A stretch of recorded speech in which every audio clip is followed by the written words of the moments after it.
Bienvenue, mesdames et messieurs, à votre micro-programme à la rencontre de l'être. Aujourd'hui, nous avons comme écrivain Alphonse Chardin-Kala, avec son livre « Ce foutoir est pourtant mon pays ». Alphonse Chardin-Kala est né à Moussanda, au sud du Congo.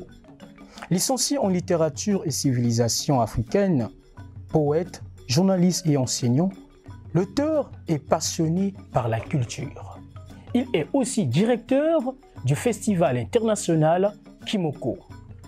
Ce foutoir est pourtant mon pays est le premier roman d'Alphonse Nkala qui dirige aujourd'hui le département du livre de Pointe-Noire. Suivons la lecture.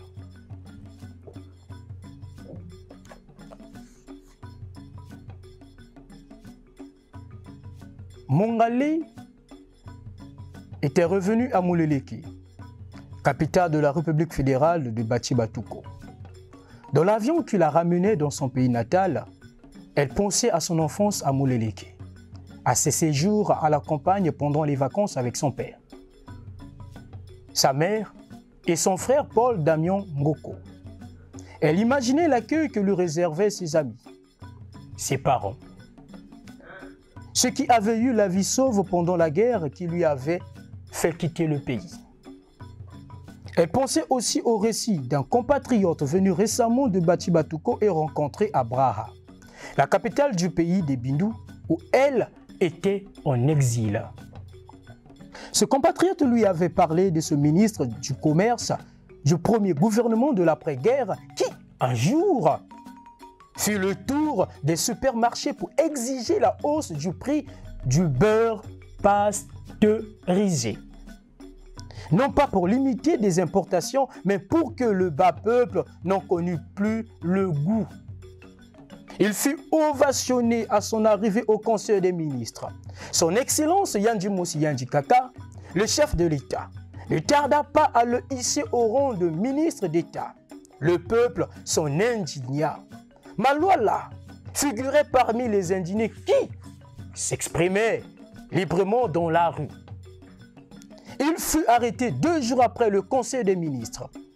On rapporta au directeur général de la Sûreté nationale que Malouala avait incité le peuple à la rébellion, à la désobéissance civile et au dénigrement des institutions de l'État. Véronique, son épouse, le chercha en vain dans toutes les prisons de la capitale. On s'en indignait en sourdine pour ne pas subir le même sort. Comment pouvait-il en être autrement en ce monde des hommes sensés? Demandait Tchakou, le fou du quartier, à tous les passants. Au cours de ce même conseil des ministres, du 5e jour de la pleine lune de l'année des courges, le gouvernement, qui sortait des négociations avec les partenaires sociaux, félicita pour leur patriotisme, leur civisme et leur sens du devoir. Les responsables de la Confédération des syndicats des travailleurs de la fonction publique, COSITRAFOP, la principale centrale syndicale du pays, puisqu'il avait signé une trêve sociale de 3 ans renouvelable avec le ministre du Travail. 3 ans durant, pas de grève, pas de revendications relatives à l'amélioration des conditions de travail et de vie des travailleurs. A contrario, le gouvernement décidait de réduire de 22% les salaires des agents de la fonction publique. Ce sont des mesures courageuses que nous venons de prendre pour permettre au gouvernement de faire face à l'importante dette extérieure du pays et relancer ainsi l'économie nationale, avait décrété le ministre des Finances pour justifier ses décisions face à un peuple qui désormais paraissait indifférent, peut-être par habitude du malheur, même à sa propre existence. Esanga, Biliba, Zorobe, dit le coq de la radio nationale et ex-mari de Mongale, osa dénoncer ces mesures impopulaires. Quand on sait que le salaire mensuel des ministres a été triplé, soit 15 millions de francs, Bati Batoukwa, l'enseignant et l'infirmier se contentent toujours des 60 000 de salaire mensuel. Que des miettes. Le bonheur et la misère ont ainsi choisi chacun leur camp. Le ministre de l'Information et de la Communication, porte-parole du gouvernement, chargé des relations avec le peuple, fustigea ces mouchoirs noircisseurs de l'action gouvernementale. Mais nous ne nous laisserons jamais faire face à ces aigris, ces assoiffés de pouvoir qui veulent à tout prix agiter le peuple, le pousser au soulèvement pour mettre de nouveau ce pays à genoux. Ça ne passera pas. Nous avons l'œil bien ouvert. Dans les quartiers, on appréciait plus ou moins le courage des Sangas. Certains lui donnaient raison. Après tout, il fait son boulot. Et c'est ça son boulot. Quel que soit le temps, il faut qu'il y ait des gens qui sachent prendre leur courage pour sauver les autres. Pour d'autres, Esanga n'aurait pas dû parler. Parce que, en ce temps-ci, il faut savoir se taire. Tous ceux qui oseront s'opposer à Yandhi Mossi, y compris les journalistes, subiront sa répression.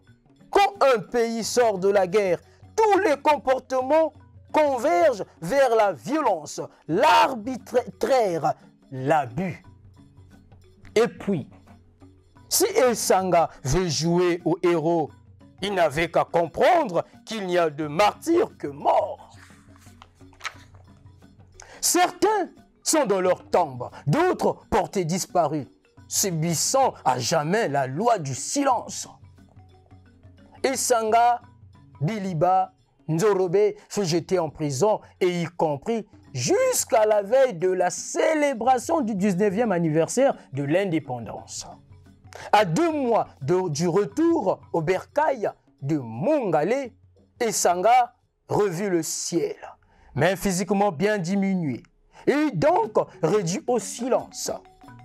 Dieu avait bien veillé sur son âme pendant les 5 années passées à contempler les murs de sa cellule. Il en sortit obèse, mais plus instruit du fait de ses nombreuses lectures. Au fond de sa cellule, le livre était son seul compagnon. Il était parmi les plus chanceux à sortir de prison sans avoir été décervelé. Abeti. Le régisseur adjoint de la maison d'arrêt lui apportait des livres grâce à l'abonnement auquel il avait souscrit au centre culturel Fala. Parfois, les 2 hommes se trouvaient dans la cour de la prison pour échanger sur les sujets de la vie, du passé et de l'avenir de Bati Batouko. Le régisseur général de la maison d'arrêt n'avait pas manqué d'attirer l'attention de son adjoint sur l'ambiguïté de ses rapports avec le journaliste prisonnier. Qu'en dirait notre hiérarchie si elle venait à découvrir que tu es devenu le meilleur ami de cet homme? Tu risques de perdre ton poste et ton emploi. Tu pourrais le rejoindre en prison. Sinon, on t'enverrait purger ta peine à la prison du commissariat central de police. Mais le régisseur général adjoint ne fit pas cas de reproches de son chef. Il continua d'entretenir de bons rapports avec le prisonnier. Esanga, disait-il, est un homme très intelligent et merveilleux. Il a rendu d'énormes services à ce pays. Qu'on l'ait mis en prison pour ceci et pour cela, m'importe peu. Je lui dois du respect. À lui et à tous les journalistes de ce pays qui se sont investis dans le retour de la paix. On a oublié les risques que cet homme a pris pour apporter le message de paix et d'amour à tous les Bati Batoukois, dans tous les coins de ce pays. N'a-t-il pas aidé Yandi Mossi à asseoir son pouvoir? Voilà que pour une décision impopulaire qu'il a dénoncée, on le jette en prison. Jusqu'à quand allons-nous repousser la vérité? Les hommes politiques, voilà, comme ils sont ingrats. Ils n'ont pas d'amis, ils n'ont que des intérêts. Qui dit que demain je ne serai pas remercié de même façon qu'Essanga? Cette vérité n'était pas le seul fait du régisseur général adjoint de la maison d'arrêt de Mouleleke. Tout le monde dans Bati Batouko reprouvait l'emprisonnement d'Essanga. Mais qui donc pouvait oser en dire un mot?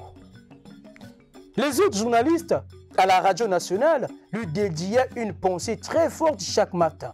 À la fin de la première édition du journal, ils le firent presque un an durant avant sa sortie de prison. Malgré les intimidations et les menaces du ministre de l'Information et de la Communication, Essanga suivait ses messages de solidarité du fond de sa cellule grâce à un petit poste radio que lui avait offert son ami le régisseur général adjoint de la maison d'arrêt. Ces messages m'encouragent et me gonflent d'assurance. Ils témoignent de ce que nous sommes nombreux à nous battre pour ce pays. Nous nous battons pour un idéal qui est noble. Dieu le sait et il ne nous abandonnera jamais. Notre idéal vaincra car il est celui du peuple. Convient-il à son ami? À sa sortie de prison, le régisseur général le félicita de sa corpulence. Tu es arrivé ici maigre comme une brindille. Tu sors d'ici gros comme un hippopotame. C'est la preuve que nous t'avons bien nourri et que tu étais à l'aise malgré tout. Le coq ne répondit pas. Il se contenta de lui offrir son sourire. Si quelqu'un te blesse avec le poignard de sa langue, n'utilise pas la même arme tant que tu peux le tuer avec l'épée de ton sourire. Avait soufflé Essanga à un jeune journaliste présent à la cérémonie de son départ. Le régisseur général manqua pas de faire remarquer la corpulence d'Essanga aux deux dames venues le chercher, ainsi qu'à quelques jeunes journalistes qui avaient tenu à marquer de leur présence ce qu'ils considéraient comme un événement dans l'histoire du journalisme Bati Batoukois. Mais personne ne dit mot, ni ne sourit à cette marionnette du pouvoir de Yandi Mossi. À l'inverse, on lui posa quelques questions sur les conditions de détention d'Essanga. Je ne peux pas parler. Je n'ai pas reçu l'autorisation de ma hiérarchie. Se contenta-t-il de dire, pour Essanga, sa sortie de prison était un moment particulier. Une victoire du journalisme Bati Batoukois, du journalisme en général. Car, disait-il, dans beaucoup de pays, le journaliste est traqué. Il est l'homme à abattre parce qu'il se met du côté des peuples des plus faibles. Comment se taire devant tant d'injustices, devant la tyrannie et la dictature dont souffrent nos peuples? Le poète disait, nous oserons. Alors, osons, peu importe le nombre que nous serons.